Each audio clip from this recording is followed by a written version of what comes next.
Assalamu alaikum wa rahmatullahi wa barakatuh. Welcome to online class of physics.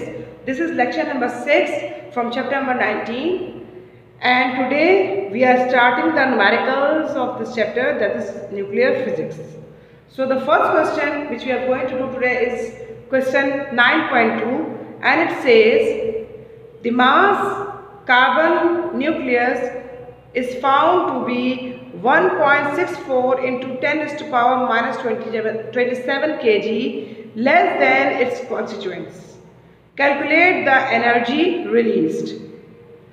Here we will use the formula of Einstein mass energy relationship, and that is E is equals to mc square. Here we have already given mass that is transformed to energy, and which is equal to 1.64 into 10 raised to power minus 27 kg, and here C stands for velocity of light. This small c is representing the velocity of light, and this we have already told that the velocity of light is equal to 3 into 10 raised to power 8 meter per second. So what we will do, we will just solve this numerical with the help of this formula E is equals to mc square by just substituting the values in place of mass and in place of c, that is velocity of light. Okay, so m is equals to 1.64 into 10 raised to power minus 27, which we have substituted here, and here we have written 3 into 10 raised to power 8 in place of c, and this c also bears square, so we will find out the square of this 3 into 10 raised to power 8 first of all, and then whatever the answer will be going to occur, we will multiply that respective number with 1.64. okay, so just see, when we take the square of 3, it becomes 9. okay, and this is the this is the application of law power of power, where we will multiply this 8 with this 2, so it becomes 16. okay, so when we multiply this 9 into 10 raised to power 16 with 1.64, so definitely we will get the answer of the energy release, and this will be equal to 1.147 into 10 raised to power minus 11 joules. okay, here this is the result. okay, the energy release is 1.147 into 10 raised to power minus 11 joules with the help of the given mass. okay, got the point? So this is all about this question. Now let's do next question. Now this is question number 9.4, and it is again about the radioactive elements which we have studied in the topic radioactivity. As I told you that the radioactive element is reduced to almost half after a certain time, and that time I told you that the time is called the half-life of that element. So here the question is that radium element has been given here in this question, and it is again the radioactive element, and the half-life of radium is equal to 1600 years. okay, so the question is, how much of 60 gram radium would be left after 4800 years? Here the question is like that, okay, the radium, which is radioactive element, definitely it will reduce to half, and this parent element, that is radium, will transform into daughter element after this half-life. okay, that is 1600 years. But since this radium has been kept for 4800 years, इस radium को 4800 साल तक रखा गया, और 4800 साल बाद इस रेडियम की कितनी मिकदार रह गई है, ये पूछी गई है इस सवाल के अंदर, कि ये पूछा गया है सवाल के अंदर कि रेडियम की कितनी मिकदार 4800 साल बाद रह जाती है।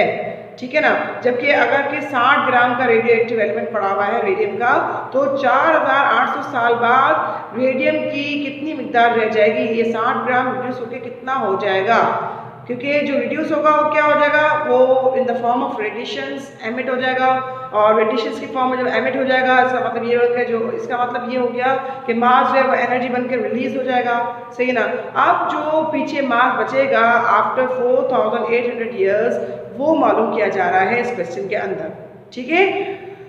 अच्छा, अब हम अगेन शुरू करेंगे कहाँ से। डाटा हमारे पास क्या है, डाटा है या गिवन है हमारे पास क्या, mass of the radioactive element, and here the radioactive element is radium and the mass is given here and is equal to 60 gram, okay. The total life given, yeah, total available time that is given here in this question is 4800 years, and the half life of radium, as I already told you, it is 1600 years, okay। और ये बता दूं कि हर element, हर radioactive element की जो half life होती है वो फिक्स होती है, मतलब कि जाहिर सी बात है अगर रेडॉन है, एक दूसरा रेडियोएक्टिव एलिमेंट है, उसकी जो है वो हाफ लाइफ कुछ डेज में होती है, मतलब उसकी हाफ लाइफ होती है 3.82 डेज, जो कि आप क्वेश्चन 9.5 में खुद से करेंगे। तो हर एलिमेंट की जो है वो एक रेडियोएक्टिव एलिमेंट की हाफ लाइफ होती है, और यहाँ पे रेडियम की हाफ लाइफ कितनी गिवन है, वो है 1600 ईयर्स, ठीक है। मतलब ये कि रेडियम जो है वो 1600 साल बाद अपने डॉटर एलिमेंट में रिड्यूस होकर बिल्कुल हाफ हो जाएगा, सही है ना। तो ये हाफ लाइफ भी किसकी, रेडियम की, जो कि कितनी है 1600 साल। अब इस क्वेश्चन में आपने करना क्या है, आपको यहाँ पे हाफ लाइफ दी हुई है 1600 ईयर्स, ओके। आपको यहाँ पे 4800 ईयर्स टोटल टाइम अवेलेबल दिया हुआ है कि इस टाइम में ये 60 ग्राम की जो मिकदार है रेडियम की वो कहाँ तक पहुँचेगी, कितनी रह जाएगी। और इसके अलावा आपने इस क्वेश्चन में खुद से एक काम करना है, वो ये है कि नंबर ऑफ लाइव्स निकालनी है, मतलब कि कितनी जो है वो इसकी साइकिल चलेगी इस रेडियम की 4800 साल में, मतलब कि 4800 साल के अंदर रेडियम जो है वो पहले 1600 साल के अंदर आधा हो जाएगा, फिर इसके बाद मज़ीद 1600 साल के अंदर मज़ीद आधा हो जाएगा, फिर मज़ीद 1600 साल के अंदर ये मज़ीद रिड्यूस होकर कितना बचेगा। ये इस सवाल की इस क्वेश्चन की नौयत है, ठीक है। तो देखें हमने यहाँ पे नंबर ऑफ लाइव्स निकाली कि कितनी लाइव्स इस रेडियम के एलिमेंट ने गुजारनी है। यूँ तो 1600 साल इसकी हाफ लाइफ है, 1600 ईयर्स इसकी हाफ लाइफ है, बट हमारे पास तो टाइम अवेलेबल ज़्यादा है, हमारे पास तो 4800 साल तक का टाइम दिया हुआ है इस रेडियम के एलिमेंट के लिए कि आप मालूम कीजिए कि 4800 साल बाद कितना इस रेडियम की मिकदार रह जाएगी। तो उस सूरत में हम सबसे पहले नंबर ऑफ लाइफ निकालेंगे इस रेडियम की एलिमेंट की, ठीक है। जितना टोटल टाइम स्पैन दिया हुआ है उसको हमने डिवाइड कर दिया हाफ लाइफ से। हाफ लाइफ कितनी है इसकी 1600 ईयर्स, और टोटल टाइम अवेलेबल कितना है 4800 ईयर्स। जब हमने 4800 को डिवाइड किया 1600 से, तो 16 16, 16 32, 16 48, इट मीन्स के ये 2 0 से कट गए और 16 3 48, 3 लाइव्स जो हैं वो ये रेडियम एलिमेंट जो है वो गुजारेगा 4800 साल तक के टाइम स्पैन को कवर अप करने के लिए, ठीक है ना। तो 3 जो साइकिल्स उससे गुजरेंगी उसमें जो है वो ग्रेजुअली इसकी जो है वो उसका रिडक्शन होगा इसके मास का, इस तरीके से कि पहले हाफ लाइफ के बाद मास ऑफ रेडियम कितना बच जाएगा 60 डिवाइड बाय 2। हमने डिवाइड बाय 2 इसलिए किया है कि हम हर दफ़ा 2 से ही डिवाइड करेंगे कि 60 का आधा, मतलब कि 60 का आधा कितना हो जाएगा, या इस रेडियम की जो भी मिकदार गिवन हो उसका आधा कितना हो जाएगा। आधा मालूम करेंगे कि फर्स्ट हाफ लाइफ के बाद वो आधा जो होगा तो कितने हद तक वो आधा हो जाएगा। अगर 60 ग्राम बचा हुआ है तो 60 डिवाइड बाय 2 किया हमने तो 30 ग्राम्स हो गया। अगर यहाँ पे 100 ग्राम्स होता, मिसाल के तौर पे अगर यहाँ पे 100 ग्राम्स होता, इसको भी आप डिवाइड बाय 2 करते और इसका आंसर कितना आता 50 ग्राम आता। मतलब कि हाफ लाइफ के बाद radioactive element completely reduce to half, okay. So radioactive element की जितनी भी मिकदार, जितनी भी मास गिवन होगा उसको आपने डिवाइड बाय 2 ही करना है ताकि आपको उसकी हाफ क्वांटिटी पता चल सके, ठीक है। इसी तरह से जब आपको पता चल गया कि फर्स्ट हाफ लाइफ के बाद रेडियम की कितनी मिकदार बाकी रह जाएगी 30 grams. Now after that we will find out the mass of radium left after second half life. अब जब 1600 साल गुजर गए, पहले 1600 साल गुजर गए, तो अब 30 ग्राम बचा था रेडियम का। अब 30 ग्राम जो है वो 3200 ईयर्स के बाद कितना हो जाएगा, उसके लिए हम क्या करेंगे, 30 डिवाइड बाय 2, ठीक है ना। हमें 30 का आधा इसलिए निकालना है, वजह वही बात वही है कि हमने इसका हाफ कर देना है उस मास का जो कि गिवन है, और सेकंड हाफ लाइफ के बाद मतलब कि 3200 ईयर्स के बाद इस रेडियम की कितनी मिकदार बच जाएगी, 15 ग्राम्स। मतलब शुरू में 60 ग्राम्स था, 1600 साल बाद वो 30 ग्राम्स हो गया, मजीद 1600 साल गुजरे मतलब कि टोटल 3200 गुजरे, तो 3200 ईयर्स के बाद वो कितना हो गया, 15 ग्राम बच गया। और फिर इसके बाद फिर से इसकी half life, third half life मालूम करने के लिए हम क्या करेंगे कि mass of radium left after third half life is given by dividing this 15 with again 2, so that we can get the another third half life quantity, and that is equal to 7.5 grams। जब हम 15 को divide करेंगे 2 से, जो कि 3200 साल बाद बचा था, 15 ग्राम बचा था, 15 ग्राम बचा था, उसको जब हमने डिवाइड बाय 2 किया तो कितना मास बच गया, 7.5 ग्राम्स। किसका, रेडियम का, जो कि क्या है, एक रेडियो एक्टिव एलिमेंट है, and it undergoes the process of radioactivity and it will reduce to half after 1600 years, so that is why the half life of radium is 1600 years, okay। But here we are not stopping our story, हमें तो मालूम करना है कि 4800 years बाद radium की कितनी मिकदार बचेगी।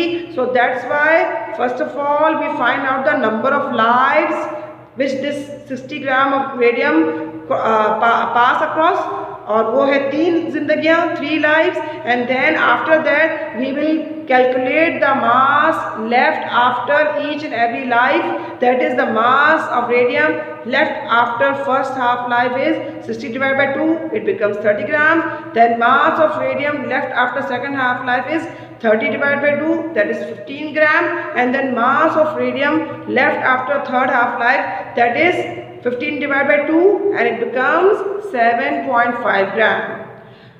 Final result would be mass of radium left after 4800 years is 7.5 gram. Okay. So students, there are altogether 5 questions given in this chapter number 19. I have given you the solution of 9.4. I have explained you 9.2 on the board, and 9.3 is very much similar to 9.2.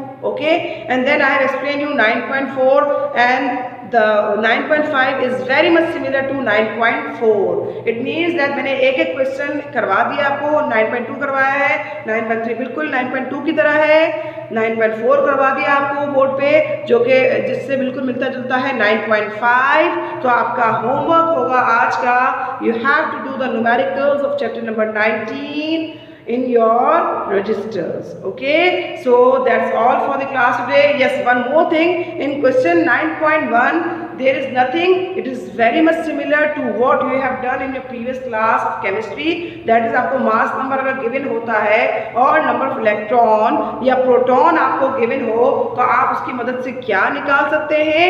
आप अगर कोई एक चीज़ मौजूद हो और एक चीज़ मौजूद ना हो, 3 चीज़ों में से 2 चीज़ें मालूम होती हैं, तो एक चीज़ मालूम करना बहुत ही आसान होता है।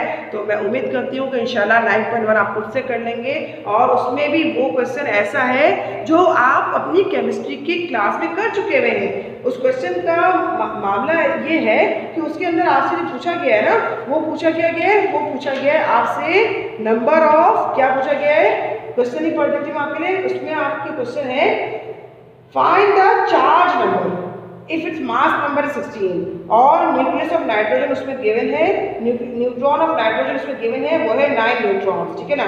मतलब कि न्यूक्लियस के अंदर नाइट्रोजन के न्यूक्लियस के अंदर 9 न्यूट्रॉन्स मौजूद हैं। आपसे मालूम किया गया है क्या, एटॉमिक नंबर पूछा गया है बेसिकली, और मास नंबर भी दे दिया है, ठीक है ना। तो जब न्यूट्रॉन की तादाद मौजूद है और मास नंबर भी मौजूद है, तो आप क्या करेंगे, सिंपली आप 16 में से 9 को माइनस कर देंगे, और आपके पास क्या आ जाएगा, आपके पास आ जाएगा एटॉमिक नंबर या चार्ज नंबर, ठीक है ना। तो मैं उम्मीद करती हूँ कि ये सिंपल सा क्वेश्चन आप खुद से करने की कोशिश करेंगे। वजह ये है कि now you are grown up and you are class matric, so you must be very much aware of these things के कुछ चीज़ें जो आप प्रीवियस ईयर में करते हैं उनको याद रखना होता है और याद करके उनको अगली क्लास में अप्लाई भी करना होता है, ठीक है ना। बहरहाल इसके बावजूद भी हम आपको इसकी PDF भी प्रोवाइड कर देंगे जिसमें से आपको इसका सोल्यूशन मिल जाएगा, मगर मैं उम्मीद करती हूँ कि पहले आप अपनी कोशिश खुद से करेंगे इसको सॉल्व करने की। 9.1 के अंदर कुछ नहीं है, आपको वहाँ पे न्यूट्रॉन दिया हुआ है, नंबर ऑफ न्यूट्रॉन्स दिए हुए हैं, मास नंबर दिया हुआ है, and you have to just calculate the charge number, that is number of electrons या नंबर ऑफ प्रोटॉन्स कह लीजिए आप, वो आपको मालूम करना है by subtracting the number of neutrons from the mass number or we can say the atomic mass. Okay, हम एटॉमिक मास से या मास नंबर से जब हम न्यूट्रॉन्स को माइनस कर देंगे तो हमारे पास क्या आ जाएगा, नंबर ऑफ इलेक्ट्रॉन्स और प्रोटॉन्स की तादाद आ जाएगी, जो उस नाइट्रोजन की एटम की क्या है, चार्ज नंबर भी कहलाता है, ठीक है ना। तो अब मुझे उम्मीद है कि इंशाल्लाह आप खुद से कोशिश करेंगे। बहरहाल हम आपको PDF की प्रोवाइड कर देंगे चैप्टर 9 की, तो तब तक के लिए जो है वो इंशाल्लाह अगली क्लास में अगली टॉपिक के साथ फिर हाजिर खिदमत होंगे। तब तक के लिए अल्लाह हाफिज़।